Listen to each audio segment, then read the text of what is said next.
Thank you. Magandang hapon po sa inyo lahat. Ako po si Faye Dominic Tavesa, representing Quezon Province. Pwede mag-Tagalog, pwede mag-Tagalog, pwede Yes. mag-English, pwede huminga muna kasi hinihinga. Opo, hininga ko pag-akit ng stairs. Yes. Okay na po. So 30 seconds lang each. Okay po.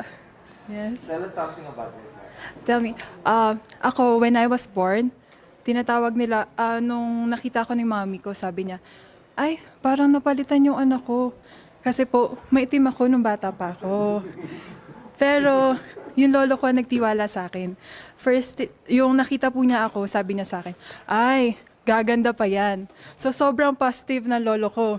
Kaya naman, no 7th birthday, ang request niya po sa akin, ang wish niya sa akin, sabi niya, ate, gusto ko sumali ka ng Miss Universe Philippines. And that's why I am here. I am... Ay, tapos na yun?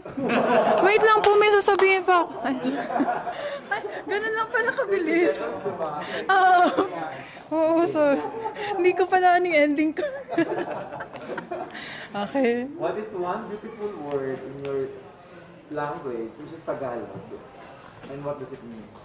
Kalikasan. Our Mother Nature provides us always so many wonderful and useful things that we could ever imagine, from beautiful sights to food and shelter, and these are all vital for living. Thus, I would like to encourage everyone to take care of our natural resources for the sake of our children and for our future. We must do more to combat all aggravating factors that threaten our Mother Nature. After all, our planet can live even without us human. But we cannot live without our planet. Sakto. Ay, by the way, ang ganda po ng bamboo tumbler. Yes. Gift ko po sa mami ko yung bamboo tumbler bago ako pumunta dito. And birthday niya kahapon. Yes. And she loves the environment like me. That's why I'm wearing green, because it's color of life, it's color of freshness and beauty. What color do you think symbolizes the phenomenal woman? Chartreuse. Spell. Green na lang. Green na lang. It's a very hard color to pull off, but I think with the right level of confidence, I can do it. Siya, Mama J. Nandiyan na si Eliza sa baba. Hi, may adlaw sa tanan. Tell us something about yourself. I'm Marielle Joyce Pasqua. You can also call me MJ. I'm 27 years old. I'm representing the tuna capital of the Philippines, General Santos City. So I'm also a graduate of AB Mass Communication in the premier university of General Santos City. I'm residing in General Santos City, but I reside in General Santos City, but sorry. Ayun naman. Ay, 30 seconds. Nagulat ako. What is one beautiful word in your local language, and what does it mean? That's kalinaw. It means tranquility. Because I think in this time of pandemic, we all need tranquility and happiness. They say that I am the life of the party, and I make people happy and brighten up the world. So I think if you have a party, you can always invite me. Kalinaw, it means tranquility. It's in Bisaya.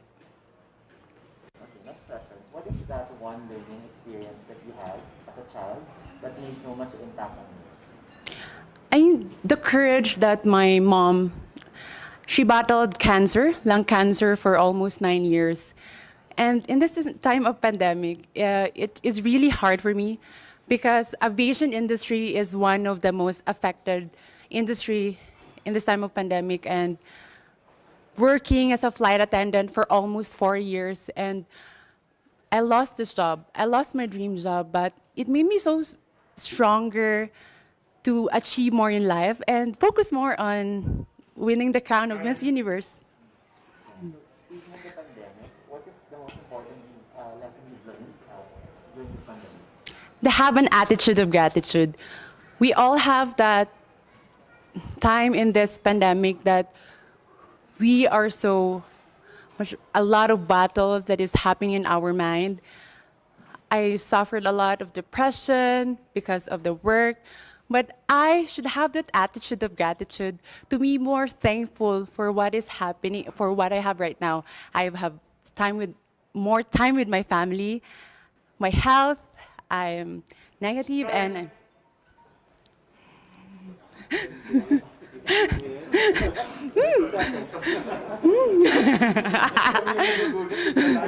time. If you win, how will you help your community?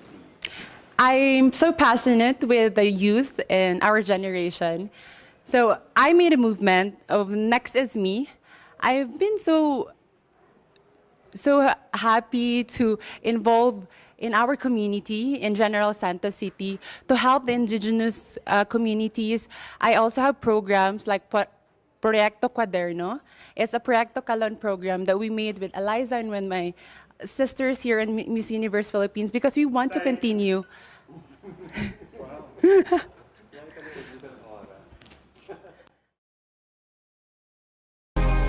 Manila. Everyone. Pwede mag-Tagalog kung gusto mo mag-Tagalog. Pwede Yes. mag-English, pwede mag-Taglish. Okay. Dito kasi mic. So, 30 seconds lang. Wait. Kailangan ko huminga. Kailangan kong huminga. Okay. Hinga ka muna. Game. Yung totoo. Game na? Game na? Game ka na ba? Asan ka hiningal? Sa pag-akyat o Sa pag-akyat, tsaka ang lamig kasi. Actually, paulit-ulit. Feeling ko paulit-ulit kami nang sinasabi na malamig. Ayun. Hindi, actually, ikaw Dapat nga binaba namin yung shawl. yung una nagsabing malamig. Just kidding. Hindi totoo yan. Hindi totoo yan. Natural na malamig, hindi yung aircon malamig. Oo. Pinapapatay ko yung aircon kanina, wala palang aircon. Sabi ko pakipatay yung aircon. So wala pala. Sige, ang dami kong chika. Oh, so tell us something about it. So I'm Alexandra. You can call me Alex. I'm 26.